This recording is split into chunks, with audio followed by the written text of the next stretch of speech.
തമിഴ്നാട് മധുരയിൽ 9 വയസ്സുകാരൻ കുത്തേറ്റ് മരിച്ചു. ബീഹാർ സ്വദേശി ഷാനവാസാണ് മരിച്ചത്. സംഭവത്തിൽ ബീഹാർ സ്വദേശിയായ 13-കാരനെ പോലീസ് അറസ്റ്റ് ചെയ്തു. ഉറുദു വിദ്യാലയത്തിലെ വിദ്യാർത്ഥികളാണ് ഇരുവരും. മനേഷ് മൂർത്തി ചെന്നൈയിൽ നിന്ന്. മനേഷ്, എന്താണ് സംഭവിച്ചത്? ഉന്മേഷ്, ഇന്ന് രാവിലെയാണ് ഈ ഒരു സംഭവം നടക്കുന്നത്. അവിടെയുള്ള പ്രദേശം മേലൂർ എന്ന് പറയുന്ന പ്രദേശത്തുള്ള ഉറുദു വിദ്യാലയമാണ്, സ്വകാര്യ വിദ്യാലയമാണ്. ഇതിൽ വിദ്യാർത്ഥികളാണ് ഈ രണ്ടുപേരും. ഇവർക്കിടയിൽ ചെറിയ പ്രശ്നങ്ങൾ കഴിഞ്ഞ ദിവസങ്ങളൊക്കെ ഉണ്ടായിരുന്നു. ഇതിന്റെ ഭാഗമാണ് ഈ ഒരു കൊലപാതകത്തിലേക്ക് നയിച്ചതെന്നുള്ളതാണ് മനസ്സിലാക്കാൻ സാധിക്കുന്നത്. അവിടെ അടുക്കളയിൽ ഉണ്ടായിരുന്ന കത്തിയെടുത്താണ് ഈ 13-കാരൻ 9 വയസ്സുകാരനെ കുത്തുന്നത്. കഴുത്തിലും അതുപോലെ തന്നെ വയറിലുമാണ് കുത്തേറ്റത്.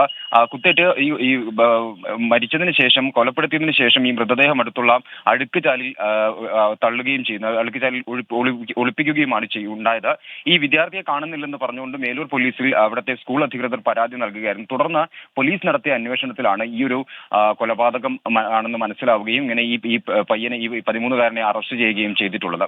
എന്തായാലും ഈ വിദ്യാർത്ഥികൾക്കിടയിൽ ഉണ്ടായ ചെറിയ സംഘർഷമാണ് ഈ രീതിയിലേക്ക് ഒരു വലിയ കൊലപാതകത്തിലേക്കൊക്കെ നയിച്ചതെന്നുള്ളതാണ് പോലീസ് പറയുന്നത്. എന്തായാലും 13-കാരനെ കസ്റ്റഡിയിൽ എടുത്തിട്ടുണ്ട്. ചോദ്യം ചെയ്തു വരികയാണ് ഉന്മേഷ്.